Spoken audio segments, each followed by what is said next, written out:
পার্বত্য অঞ্চলে বিভিন্ন ধর্মীয় প্রতিষ্ঠানের পাশাপাশি পার্বত্য অঞ্চলে অনেকগুলো সমস্যা রয়েছে।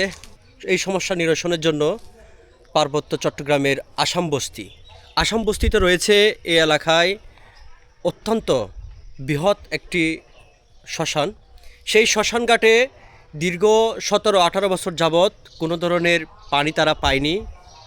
সেই শ্মশান ঘাটে পানির সংকট যে সমস্যা রয়েছে, সেই সমস্যা নিরসনের জন্য পার্বত্য চট্টগ্রামের মাননীয় প্রতিমন্ত্রী ব্যারিস্টার মীর মোহাম্মদ হেলাল উদ্দিন এমপি মহোদয় এখানকার একটা সামাজিক যোগাযোগ মাধ্যম ফেসবুকে একটা স্ট্যাটাসকে কেন্দ্র করে এখানকার সমস্যাটা প্রকাশিত হয়।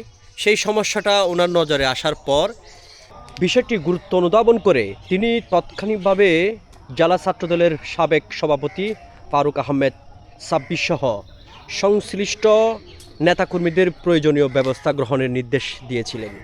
পরবর্তীতে স্থানীয় বাসিন্দা ও শ্মশান কমিটির সঙ্গে আলোচনা করে সেখানে একটি গভীর নলকূপ স্থাপন করেন, যার ফলে এখন মৃতদেহ সৎকারের সময় দীর্ঘদিনের পানির অভাবজনিত ভোগান্তি অনেকটা দূর হবে বলে মনে করছেন এখানকার সংশ্লিষ্ট যারা দায়িত্বশীল রয়েছেন তারা।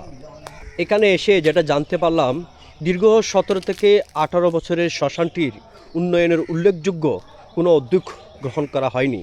এমনকি প্রবেশ সড়কের অবস্থাও দীর্ঘদিন ধরে অবহেলিত ছিল। তারা বলেন, ফেসবুকের একটি স্ট্যাটাসকে গুরুত্ব দিয়ে প্রতিমন্ত্রী ব্যারিস্টার মীর হেলাল আন্তরিকতা ও মানবিকতার পরিচয় দিয়েছেন, দ্রুত একটি গভীর নলকূপ স্থাপন করেছিলেন।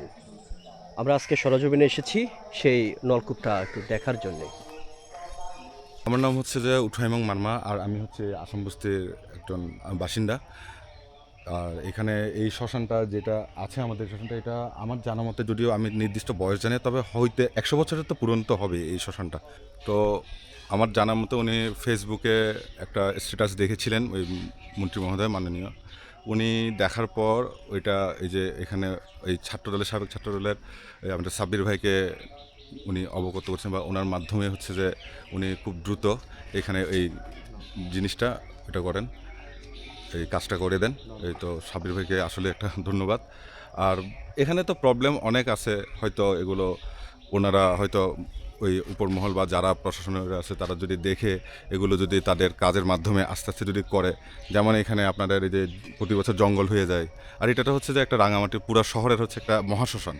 এটা শুধু আমাদের পাড়ার না, এখানে যত এটা এলাকার মানুষ আছে এখানে এসে লাশ পোড়ায় বা ওইটা করে। তো আশা করি এটা আরও একটু উন্নয়ন হইলে বা ভালো হতো। যেমন পানির প্রবলেমটা, পানি আগে একটু নিচের থেকে আনতে হইতো, লেকের থেকে আনতে হইতো, তো এখন জিনিসটা ডিপ টিউবওয়েলটা হওয়ার পর একটু সুবিধা হয়েছে, কাজটা সহজ হয়ে গেছে। এই জিনিসটার জন্য অবশ্যই মন্ত্রী মহোদয় আর সাব্বির ভাইকে বিশেষ করে, যিনি মানে মাথায় নিয়ে খুব তাড়াতাড়ি এই জিনিসটা সমাধান করতে সক্ষম হয়েছেন, তো এই জন্য ওনাদেরকে সবাইকে ধন্যবাদ জানাই। আসলে আপনারা শুনলেন এতক্ষণ এই শ্মশান কমিটি এবং মন্দির কমিটির দুই কমিটির প্রতিনিধি রয়েছেন এখানে।